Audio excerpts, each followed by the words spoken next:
What's going on, you guys? Costa here. Sorry if the lighting's bad, but I just wanted to talk about the pretty much that light trade that happened late over the night.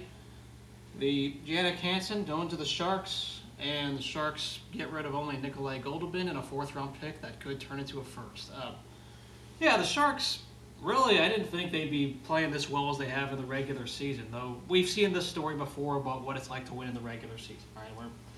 We've seen that you just want to play well every day, and I guess that's what they're doing. Really, though, this trade makes a lot of sense. We all knew that a trade was going to come. Doug Wilson likes to create a little bit of cap space for a late pickup or a late move. And, some GMs will make their move when they need to and right away. Some teams do it at the deadline and wait last second. But I think, a lot of teams, when they work these deals out, they really try to talk in advance. And eventually you find a common ground in the middle and make your trade. This trade makes perfect sense from both sides. Jannik Hansen provides plenty of depth in the bottom six. Really, the Sharks have just shown they can reload at forward anytime they want. I mean, I think that Botker signing has looked pretty good. The Demelo signing, or sorry, Demelo, some of the just plenty of forwards from LeBlanc and others. There are plenty of forwards that the Sharks can reload with, and Nikolay Goldobin, unfortunately, is on the outside. He has no chance to succeed in a Sharks uniform. All right, if he becomes some all-star and some scoring guy with the Canucks, then good for him.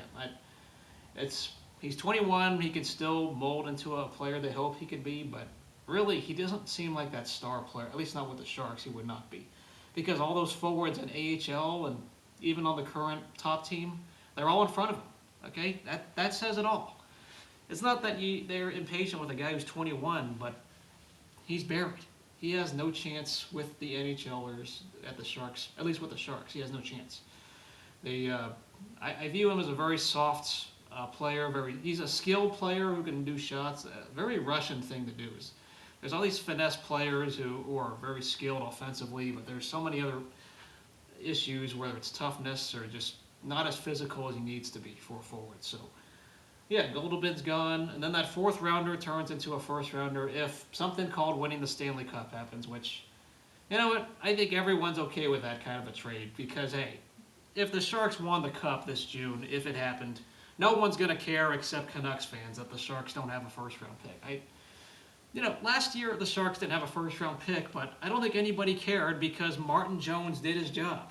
As long as the players you give up, you get, or what you get in return for that first-rounder does their job, I think they're all for it. I mean, Martin Jones proved he was worth a first-round pick, and absolutely was the right trade in the hindsight and all that.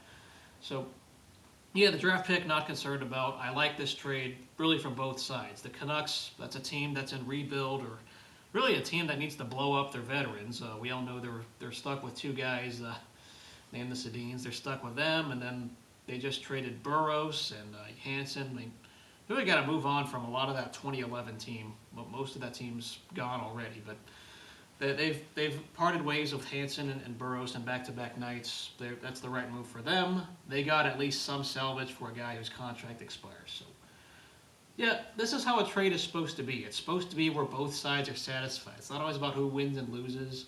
Yeah, the Canucks may win this trade long-term, but if the Sharks, they need some short-term help, the good thing is the Sharks don't have to worry about the long run. If this trade should not hurt in the long run. Maybe, yeah, it sucks when you trade in the division sometimes, but really you're supposed to take the best deal available no matter what. And the Sharks were targeting Hansen. They could always use depth.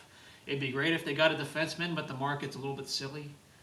Doug Wilson's done a pretty good job the last 12 months. I think the Sharks have finally figured out how to rebuild on the fly. That's been the words the Sharks have been using since 2011, 2012. They've been rebuilding with Thornton and Marleau being the main guys up front. But now, as we know, Marleau and Thornton are in a contract year. This could be the last time we see them in a Sharks uniform. I think the window in the future is bright for the Sharks team long term, but this is possibly the last chance for Thornton and Marleau to win the Stanley Cup together, let alone do it in a Sharks uniform. I think that window closes after this year, but the long-term window, I like it. The only thing I'm going to criticize Doug Wilson for is the Brent Burns contract. I hate that. It's a front-loaded deal. The Sharks usually never do that stuff. typically go 4, 5, 6 years at most, but way too nasty of a contract of a length. Brent Burns, to me, is very overrated. He's a good player, but not for what he's being paid. I mean, if you're the highest paid player on the team, you got to be the best player. That's just how I see it. And he is not the best player on the Sharks. As much as good as he is, top 5, you can make the argument, but for what he's getting paid and what he will be paid in the next decade or so, I mean, I don't like it. I don't like that they gave in. I would have let him go. So yeah, short term, it's a short term help. You hope Hansen is healthy. You hope they don't get was it mumps? I think the Canucks players were sick. I hope they're vaccinated. Yeah, it's interesting because they get to see each other very shortly. By the time you see this video, it might have already happened. But yeah, the Sharks, good short-term trade, and really in the long term, it's not going to hurt because the Sharks have plenty of forwards that they've developed, and that has been their thing over the years. Is they've done pretty good at developing and finding forwards. They always got to find and search for defensemen. So, I don't know what y'all think of this trade. I like it. Sorry, it's a little bit of a day late, but I like what I see. Talk to you guys later. Go Sharks.